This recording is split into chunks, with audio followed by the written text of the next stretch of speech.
What's up, guys? Good to see everybody again. It's been a minute. First off, let me thank you for coming out. I appreciate, as always, you covering our program. And we got a great day, a day that I'm very excited about and going forward. You know, it seems like a couple years ago we had one of these with Coach Johansson, and I had a similar level of excitement knowing where we were headed.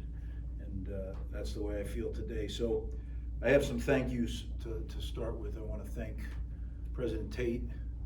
I want to thank our Board of Governors, all the people that have to approve this. And I want to thank Kelly, who helped me through the process and discerning what was right and what was best for what we needed to do.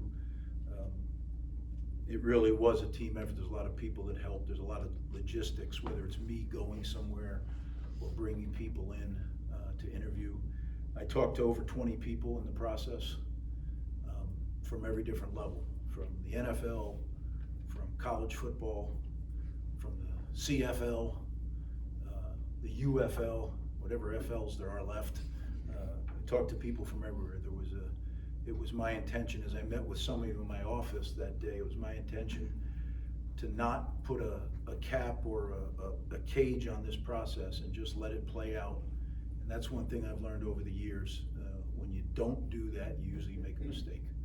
And unfortunately, I've made some mistakes in my time, and I've also made some great hires. I'm extremely confident that this is a great hire. I will tell you that Travis Johansen, you know, when you look at his track record as a football coach, it's incredibly impressive. And when you talk to the people that I did that have been around him in his career, it kept coming back, the same message, the same message, the same message. Now, as I was doing this, I was also retaining our football team, right? And then I was also recruiting in the portal. And we were also, as a staff, recruiting high school kids. So there was multiple things going on. And I know a lot of people got a little uptight about the timing of it. I'm not one of those people. I just felt like we had to find the right person. And however long that took, we were going to find the right person. And I'm extremely confident that we did. We found the right person in Coach Johansson. So I'm certain you have questions. I'll try to answer them the best I can. And then I'll formally introduce Coach and let you have some time to get to know him. So with that, questions? Chris, how did Travis kind of come onto your radar? And then when you were talking to people about him, you said they kept coming back with that same message. I guess, can you kind of sum up like what that message was that would make it a good fit for your program? Sure. Well, he's been in the hopper the whole time, as I said, over 20 other people. And I was super deliberate on this because I know how important it is. We have a really gifted group of young players here that need to be developed. And one of the things that I kept hearing about Coach was he is a true developer of men, right? He's a leader, and whether it's developing staff members, if you look at the staff people that he brought into South Dakota, right, that worked underneath him when he was a coordinator and when he was the head coach, and see where they've moved on to from South Dakota. Incredible track record. So it's not just developing the players, it's developing the staff. And any great head coach, any great coordinator, that's a huge part of your job, is to continually develop your staff, because they're the ones that exponentially then can affect the players. So that kept coming back, a true teacher of the game, a guy who earned everything that he's received in this business. There's no shortcuts. You know, he started and just worked his way up and was successful at every level. At some points, freakishly successful, right? Like things that you get very excited about. So it's hard. Playing defense, as you know, at the very beginning, it's a losing proposition, right? Like they make a yard, everybody wants. So, but when you look at a track record over time at all different stops, that certainly was something that impresses you. But that's really one of the things that gets you started in the search. It's when you sit down and you really start talking about, and people think, incorrectly by the way, but a lot of people think that it's schematics. Remember we talked in my office about, It's not, it's about leadership. Leadership to me is everything. You got 11 guys, you can deploy them several different ways. I've never been a big worrier about that. It's about leadership. And can they lead the staff and can they lead the players? And that's what we have found. So that's really what kept coming back to me is a consistent, firm, yet caring leader that develops men. Great defense obviously has been your baby over the years. I'm just curious, how closely does Travis's philosophies align with yours? And along those lines, do you expect to be able to hand it off to him like you do with the offense in Kirk? I definitely expect to hand it off to Coach. But even with Kirk, like, we meet on everything, right? Our staff is totally aligned. One of my big principles that you guys who know me is vertical alignment, right? So we talk all the time about everything. We meet and go over everything, but make no mistake about it, Travis is the leader of the defense. And schematically, there are a lot of similarities, but that wasn't what drove the process, because there's a lot of things that are different as well. As late as 15 minutes ago, we were sitting down talking about tackling. All right, how are we going to teach? How are we going to merge things together? And I've always been, one of the things that I take pride in is being a lifelong learner. Just continue to learn and learn. And in the interview process, with a lot of great candidates, I learned a lot of football. So like for me, it was an ongoing clinic as well, how other people are doing things, different procedures they're using, everything from defensive football to how they travel as a team and how they do all the things that they do. So it's a great opportunity to grow. It takes a lot of time. This has been a really tough, from the end of the season until we agreed to coming together.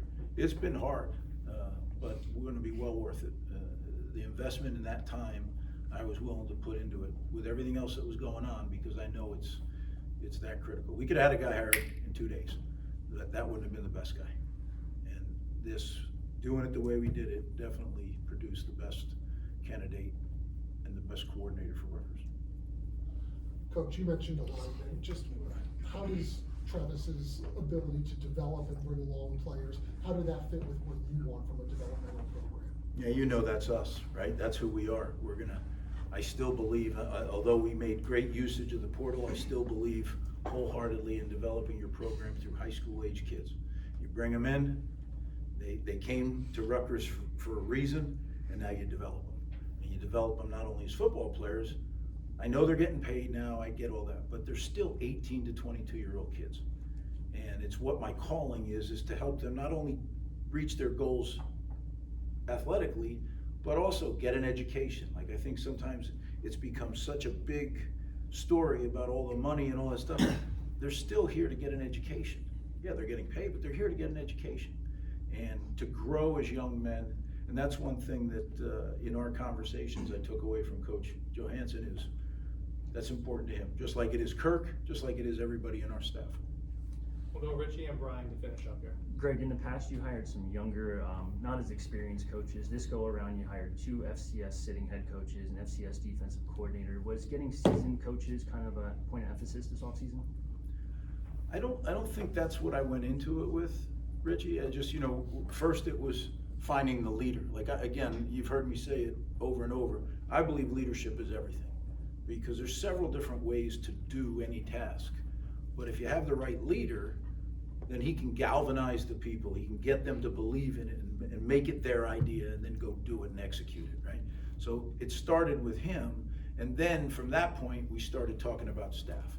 And we had, I want to make sure I recognize one thing. We had good coaches. It just didn't work, right? So a lot of the guys, I told them, I said, I don't know what's going to happen, guys. So if you have an opportunity, let me know. And it was good. Everybody landed on their feet. And that's a positive, because they're all good people, and I cared about them, and I care about them now, and I'll help them any way I can. But we needed to have a change. We did it, and I'm super excited about where we're headed now. Greg, you guys invest a lot in your coaching staff, and I guess I'm assuming Travis and his defensive staff will be no exception to that. Why is it important for you to, when you're allocating resources of this program, to invest so much in your coaching staff?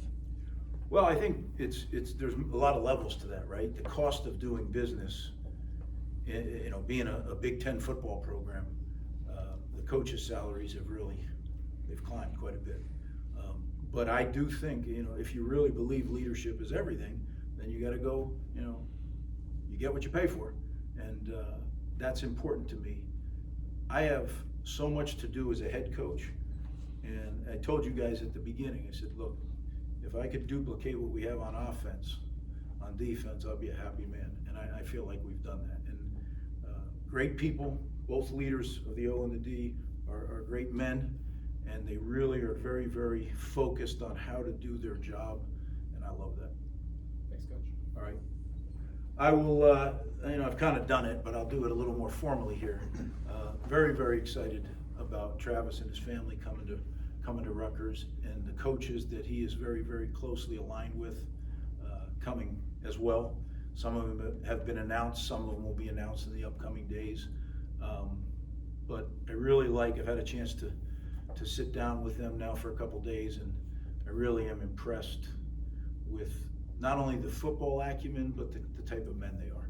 And just being around in a short time, they're gonna fit in well. They've already met our staff that's here already in the building, and there's been a great, connection there. So they're meeting with the kids, and the thing that I love that Travis said to me is the first thing we need to do is we gotta meet these players and connect with these players. And that to me is everything. Some coaches, the first thing they want to do is get on the whiteboard and start to, well, this is our scheme, and this is, well, you know what? Those are circles and X's up on the board. But they're really human beings, and if you don't connect with the human being, you're not going to get the circle and X to do what you want them to do. So that I was super impressed with, and I've watched kids be going in and out of all the coaches' offices all day today, just getting to know each other on a one-on-one personal basis. And that's the kind of stuff that I love, because it's about connection, right? And once you connect and they know how much you care, then you can get them to do just about anything for you as a coach. And in our process, when we went through it, Travis and I, we talked about that over and over again.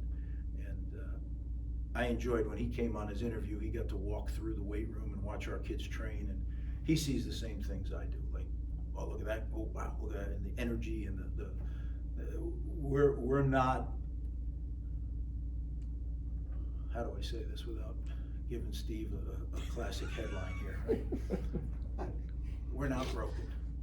We just need a little adjustment, right? And this guy's gonna come in and get the defense adjusted the way we need to. But our kids they're aligned, they're working their tails off, and now we're gonna get it straight on defense. And you can tell, I haven't been this excited in a while, so I'm fired up, and I'm really fired up to introduce our defensive coordinator, Travis Johansen. Appreciate it, Coach. Right. Thanks, guys. I think number one, just really fired up to be here. I haven't been this far east in probably 10 years since my sister was in Boston, but the snow reminds me of back home in Minnesota. I didn't expect to see quite a bit there, but yeah, special place. Really excited to be here. Certainly thanks to Coach Shiano and Kelly, give me the opportunity to come here and do this job.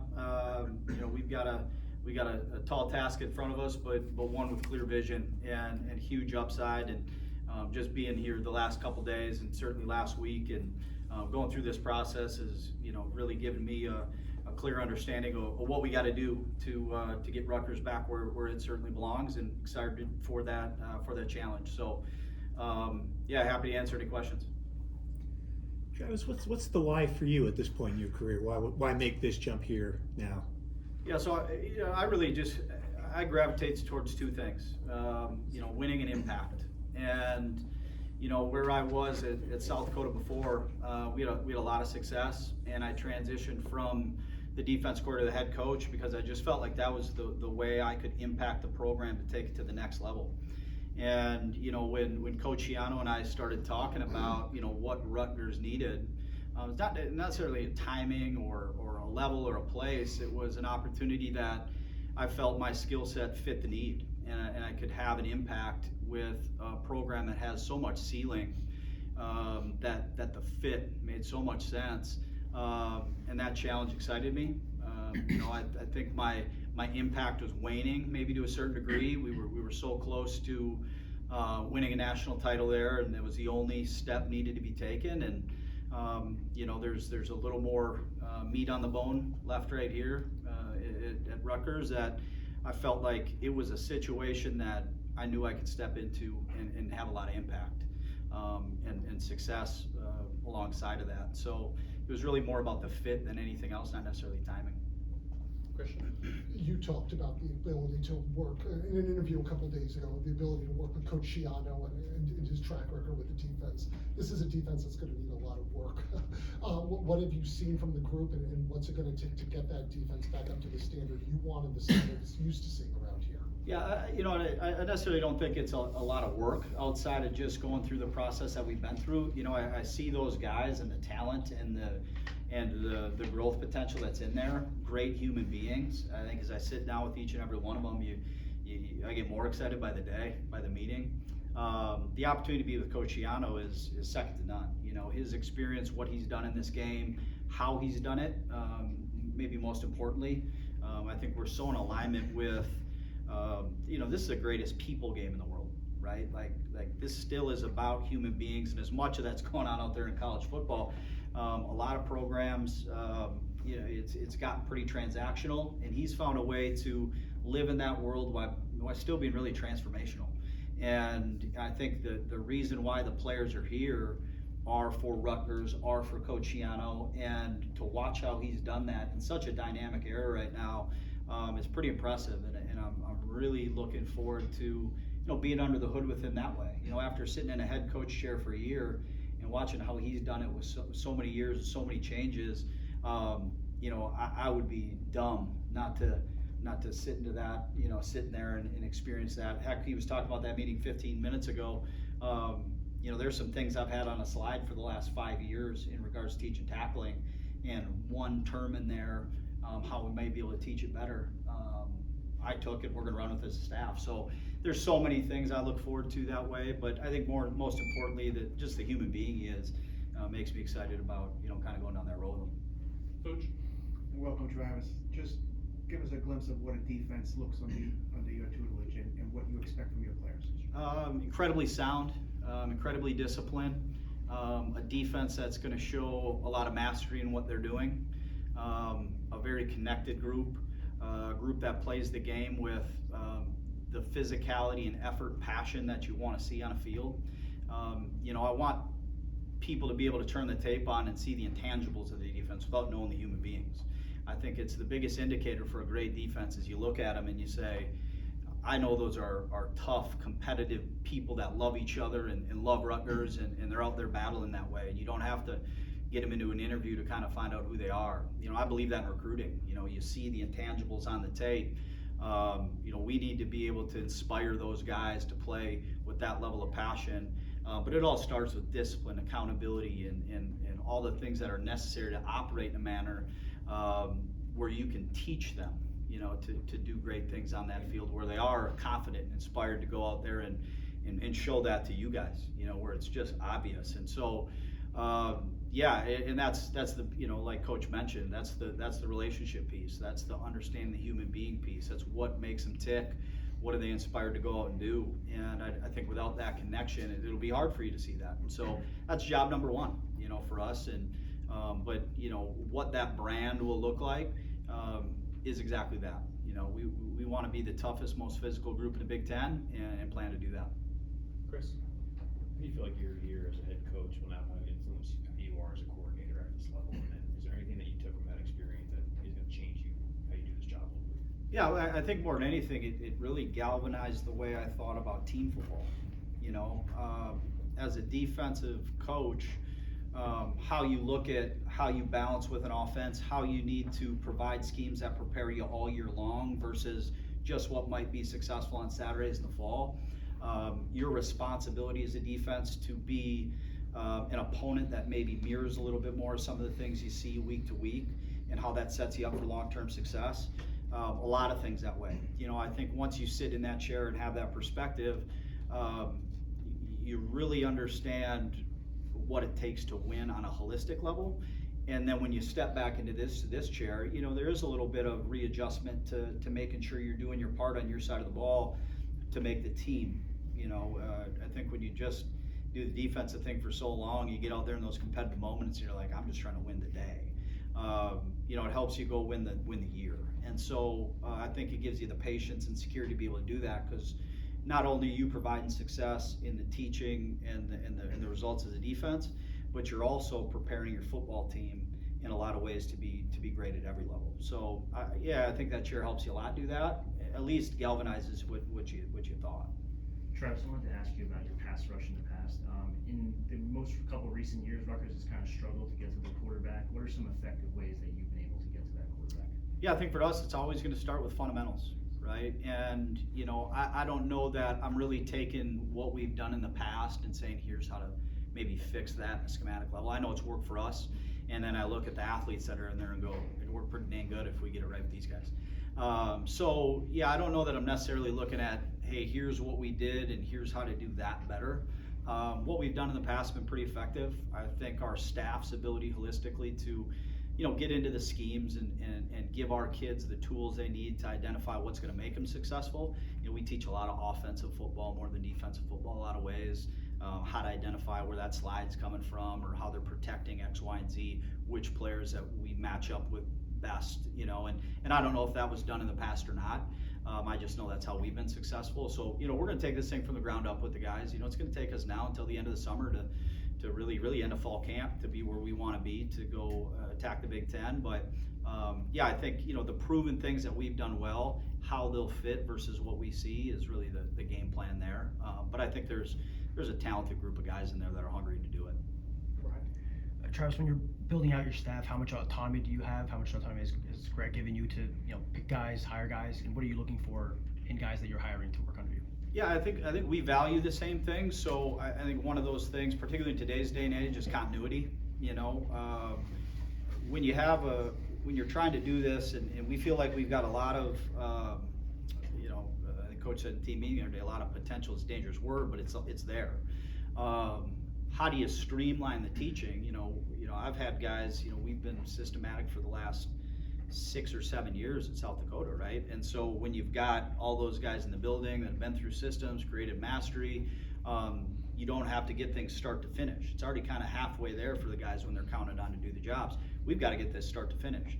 So it is important to me, and it's important to him that we get guys that have system background, that we connect already well as coaches. We speak the same language. We do those things. So we're not grown as a staff as much as we need to grow the players. So, when it's coming to building this staff, it does have a lot to do with that.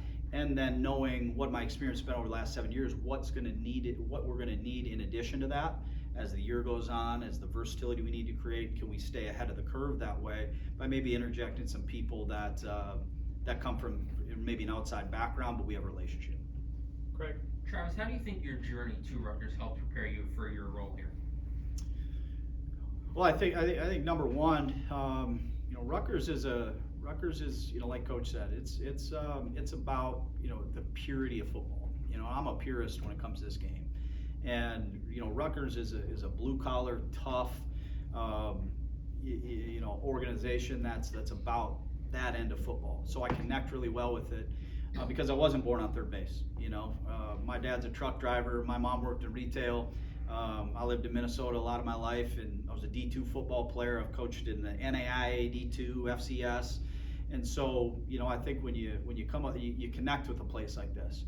Always overachieved, and I think that's what we want guys to do. Those are the type of people that I think acclimate well here, that thrive here. We're just I feel really connected to just the spirit of the place. And outside of all of the fit and the football and all that, Jersey's a place that reminds me a lot of where I'm from, particularly with this dang snow right now. But I feel like I landed, back home, and just the spirit of Rutgers football. I mean, it's a birthplace of college football. I mean, that's the coolest thing ever. I saw that statue out front. I was like, I want to go take a picture by it, honestly. I will at some point, probably my son, but it's just about the purity of the game. And I think if we stick to that, and I do my job the way it's supposed to be, that the players that chose to be here for that reason too. And that connection, I think, can take us to some places maybe we haven't been. We'll go James, Alec, and Sean to finish here. Coach Gianno, brought in a bunch of transfers, especially on the defensive side, while still going through this process to hire a defensive coordinator. Have you gotten to know any of those guys, or did that affect your decision at all coming here? The answer is no and no. I mean, I'm trying to find the coffee pot, let alone get acclimated with all the players. I mean, from now until it's done, that's my job right now. And so really the phase we're in is understanding every player. Like, I certainly got to see them and watch the tape, and I think when you mean that, yeah, I understand the players we brought in. I understand the skill sets and those sort of things. Obviously, when you're making decisions, you want to make sure you're equipped to do the job well. But I don't know them as people yet. And, you know, I'm spending, my wife and kids are still back in South Dakota. They're going to live there through the school year. So it allows me the opportunity that there's no off days. We're working sun up to sundown to get with those guys and understand them on a real level and see how this thing's got to get pieced together. But I believe in, you know, Coach Shiano, the staff that's here in support. They're very detailed. We're oriented the same as far as what we believe in players and skill sets that are needed to be successful. And it took a very short amount of time to see that. That's being done at a really high level. And so I feel very confident with the personnel. Can I connect with them on a level that gets the best out of their game? Last year, in your introductory press conference as a head coach, you said that you have two non-negotiables when you're thinking about taking a new job. That's the ability to be a good father and a good husband, and the opportunity to win a national championship. How did this opening at Rutgers kind of convince you and check those boxes to take it? Like, number one, Coach put it to me best. It's actually another thing I learned right away. He said, you know, your family and your football life, you know, to make this thing go the way you want to go it as a high level competitor, like I think we both are, they got to be in the same boat, you know. And he proves that. All three of his sons are here. I'm excited to have my family around here. I feel like I can still be their guiding, you know, force in life while still doing a great job. You know, I say that mainly because it's what I need to be my best. If I feel like somebody else is raising my kids, I'll struggle to be a great defense coordinator. And Coach has kicked that door open. You know, it broke my son's heart the other day when I had to tell him he can't be a Coyotes fan anymore. Now he's a Scarlet Knights fan. We laid in bed for 3 hours and watched Scarlet Knights highlights, so he's over it. But Coach definitely checked that box. And I see what's happening here right now. You know, as far as where the resources have gone from right now to, you know, I've heard unbelievable things about Kelly and what she's bringing to the table and how the resources are turning this thing into a rocket ship ready to take off. And I was a part of that before at a different level, and I saw how that came together, and I saw where that put us in the national landscape of things. And I'm really excited to be on the front end of that, and what my impact can be to do that. So it certainly met those without question. We got a lot of work to get that done. Final question. Coach spent a lot of time in the FCS. Do you anticipate any sort of change in procedure making the jump to Rutgers? There's a lot more people running around. I think that's probably the biggest deal, right? How to be streamlined with all the resources you have, to use everybody to their max capacity to get things done in a way that takes it to an elite level. I think every step you make, you understand what not necessarily monetary resources, but people, acumen, their aptitudes. You know, it's not just learn about the players, it's learn about, you know, a lot of the staff, support staff, how to make our processes better to help us, you know, really get all of the things we want to the players in a way that creates a lot of mastery in what they're doing. And I think we have unbelievable resources right here. That's the biggest adjustment. The football is the football, the schemes are the schemes, the techniques and fundamentals are what they're going to be. But can our process drive a winning culture and product better than anybody in the country? That's the job I need to do and get under the hood with everything we have and make sure we're pointing those in the right direction. Thanks, Coach. Appreciate you guys. Thanks. Thanks, Travis.